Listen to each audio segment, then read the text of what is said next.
Hey buddy, it's Carm here, and a dog, and another dog. There's actually 3 dogs here, and a kitty cat. Well, may have noticed something of a different setting. I'm hunting somebody else's house. Actually, it's my buddy's place. He's out of town for the weekend, and house sitting for him, hanging out with his fur kids, and yeah. I figured I'd do this here this year, and so I want to come on and wish you all a happy Halloween, and as usual, share some things I've been enjoying listening wise and viewing wise. Got a few characters here as well. Got a sloth, spirit animal, as I've come to view him as. Another one here. Got some witches and skulls, various kinds. And Mulder and Scully. And Mulder and Scully. A book my brother had given me a couple of years ago. Bigfoot. I have a very a dear friend, met through YouTube. We both have a spiritual connection to Bigfoot, which couldn't really even go into, but if she's watching this, hello. And yeah, we have some ghostage, pumpkins, various kinds, and I got some tunes, as well as some viewings, and yeah, just go right into them. It's a recent blind/deaf buy. The Lovecraft Sextet. Miserere. It's totally new to me and just took a chance on it. Incredible mixture of kind of a noirish torch song jazz with kind of a goth death/doom metal guttural vocals, labeled as screams here. Not really screams, it's more like a restrained, yeah, kind of strained vocal, almost kind of a possessed quality, but then it's offset by the soprano of Lillian Tong, almost operatic, but yet very subdued and subtle. Mostly done by artist Jason Conan. Really just incredible stuff. It's totally new to me and just perfect for the season. Fitting that I picked it up when I did, and definitely recommend giving it a listen. Could be a little disturbing, but at the same time is somehow compelling. Just, yeah, just has that kind of blend. And Miserere, the Lovecraft Sextet. The all-time favorites, late great Klaus Schulze. His final release came out posthumously. Dois Siracus. Inspired by Dune, kind of similar to his original Dune from the late 70s, although this is even in a way more distinctive and more representative of his playing as a whole. Great summation of his whole, of really so much of his output, and a great send-off to this great, this wonderful master artist, like Klaus Schulze, Dois Siracus. Chuck Van Zyl, Cenotaph, photographer as well as synthesist, just as evocative as the music. It really paints a picture of the music. Very nocturnal, grainy, dark. A celebration of, I think, the joy of creation, as well as the acknowledgement of our impermanence. It really comes through in, again, both of these forms of art, his photography and the music. Very sequencer based and just darkly beautiful. Just about everything I've heard him do.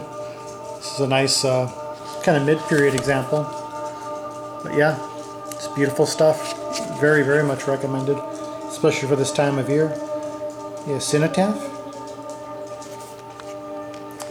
One of the fur kids. That's Tilly. And over here is Mac, taking a little snooze. Brian Eno's newest, Forever and Evermore. Forever and Ever No More. Looks to be his first vocal album in some time. Lead vocals, writing the lyrics and the music, sparse synthesizer and kind of electroacoustic. Beautiful mixture of his ambient. And not so much pop though. It goes into more dirge-like dirge-like territory. Again, darker, and even has kind of a requiem-like quality to it. And the lyrics I need to attempt to pay a little more attention to the next time, which hasn't always been my strongest suit, being more instrumentally inclined. But just beautiful stuff, and I think one of the most haunting things I've heard him do, and he's done so much over the last 50 years or so. So yeah, Brian Eno's latest, still as creative as ever. Fritz Hauser, Deep Time, a collaboration with members of the Deep Listening Band, Pauline Oliveros, David Gamper, among others. Deep, dark, beautiful mixture of organic, electronic, that kind of thing that I love, where it's like it could be electronic music from an alternate universe, or acoustic music from a distant galaxy, but it just doesn't quite sound of this realm, which is keeps drawing me back to it. Yeah, Fritz Hauser, Deep Time. Trying to go through these fairly quick. There's so many of them. Got quite a few this year. Mary Jane Leach, Celestial Fires. A contemporary classical composer, I would say. Wasn't previously familiar with. There she is there. Lovely a cappella vocals. Kind of a ceremonial single candle lit in the center of the room. Quality, again, very ceremonial, devotional. Kind of comes a little bit into Meredith Monk territory, but not too much to where it sounds derivative. It's really a nice blending, assimilation of different styles, but very subtle and minimal, and really nice textures. And Mary Jane Leach. An all-time favorite artist here, Robert Rich, Temple of the Invisible. A fairly rare example of him playing all acoustic. He's really known for his mixture of synthesizers and acoustic instruments, electroacoustic. Plays a lot of bamboo flute, percussion, joined by Forrest Fang, stringed instruments, among others. Probably the most, I'd say, what I've heard, the most Middle Eastern sounding of his albums, yet as surreal as his electronic stuff. Very subterranean, cavernous, dark, mysterioso, surrealist goodness. Definitely recommend if you haven't heard this one by him. Different side of what he does, but still distinctively Robert Rich. Something I was thrilled to find finally after I know Chris Cole had shown this on album, The Last Question by Tim Clark. Very different from his later Hearts of Space albums, which are more melodic and lyrical.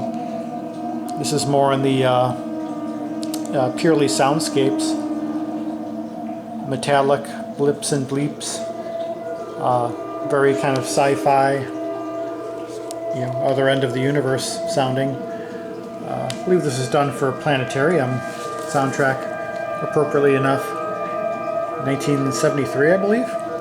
So I was really happy to find this finally. Definitely worth a listen. Real nice nocturnal listening. Well, another fan of Halloween. Frank Zappa himself. He used to do annual Halloween shows back in the 70s and I think maybe into the 80s. 1974 live date here on Mitigated Audacity. During the Roxy and Elsewhere period, apostrophe. The sound is kind of what you would expect from the bootleg, but still nice hearing hearing the material from this period. Also covering earlier tunes from the Freakout era, mid to late 60s. So yeah, little Frank Zappa and the Mothers here. And David Allen, Ja'am, 7 Drones. And darker, quieter, more surrealist side of what he did, solo-wise. This is kind of trademark glissando guitar, as well as vocals, synthesizers, some didgeridoo. Another thing that has that kind of ceremonial quality. Imagine like some kind of like an incantation, but wonderful, deep into the night music. I've played this overnight quite a few times, and it's yeah, just perfect. Very bump in the night kind of music. David Allen. Another TD here. Bootleg from 1978 and 1980. Covering the Steve Jolliffe period, which isn't nearly represented on record enough up until hearing this, and also some from 1980. The 1978 one especially is especially perfect for this time. Kind of dark, surreal. Steve was taking them in some interesting territory, which I guess Edgar Froese wasn't real crazy about, but glad it was documented, and yeah, just another interesting chapter in a story that took so many turns. So yeah, official bootleg series, volume 2, and on to some other kinds of recordings. This is made for me by a dear friend who, I don't know, he might want to remain anonymous, but I'm sure he's watching, and I thank him heartily for these recordings of ghost stories off of LPs mostly. It's great fun here. It's, kind of classic ghost stories of the time. And the same friend had made me some movies here. Andrei Tarkovsky is a director I've really been getting into lately heavily. I checked out his work here and there over the years, but lately I'm being so compelled. His work is so deep. It has so much.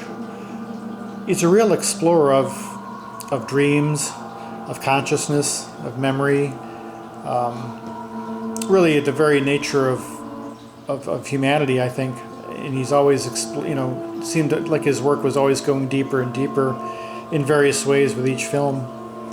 A lot of dream imagery, very interested in dreams, and of course, being someone who's kept a dream journal for 25 years, all the more compelled by his work. And I have a few things by him here. I just listened to, or rather watched this recently, Mirror. This in particular makes use of dream imagery, which is really structured like a dream, I'd say, or uses what you could call dream logic. The way the film was done, juxtaposition of characters and locale, and just different ways of, I guess you could say, mapping the subconscious or unconscious. Just fascinating for the imagery alone. Not to mention fascinating characters. And Mirror, Andrei Tarkovsky. One I haven't watched yet, just found this recently, Nostalgia, one of his later films, towards the end of his quite short life. But, another aspect of what he was doing. And another version of Stalker here. Some added footage. some bonus stuff. But yeah, he's someone I want to do a feature on at some point when I get further into the work. Another thing I found recently that I'm probably saving for Halloween itself, The Black Cat, based on a story by Edgar Allan Poe. So we'll see how that is.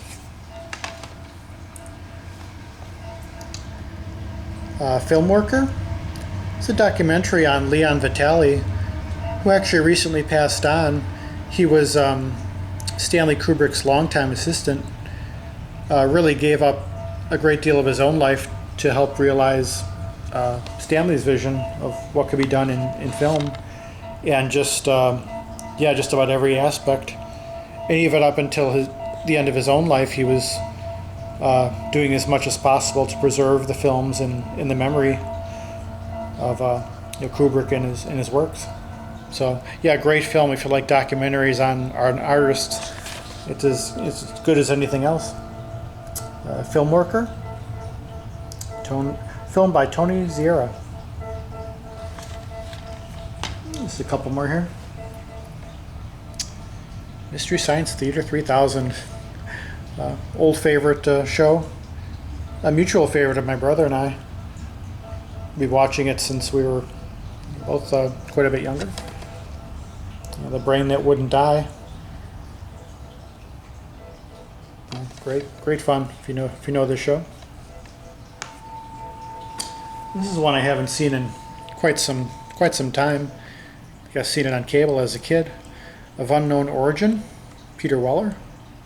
So my memory will be refreshed on this one. Haven't really watched much horror, real true horror in a while, so something different. Another one of those blind buys that I'd heard about.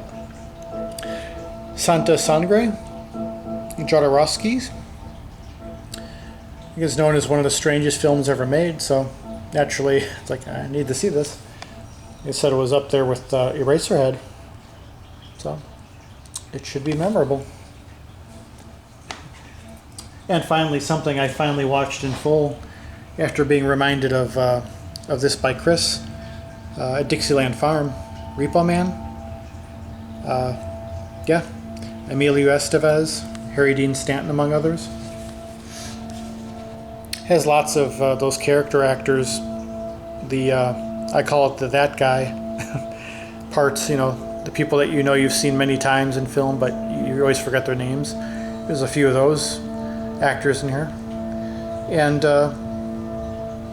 yeah, it's worth seeing for definitely something different.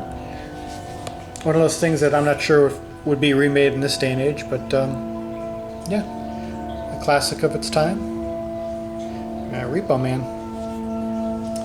And yeah, just wanted to come on and share these on a Halloween. And what's playing in the background I actually have off of YouTube. It's another bootleg from Tangerine Dream, 1973. So fits in with the season. Well, I hope you're all doing well and happy and safe Halloween, whatever you're doing. And yeah, well, from this different set of furs and myself, thank you for tuning in, and until the next one, peace, love, and joy.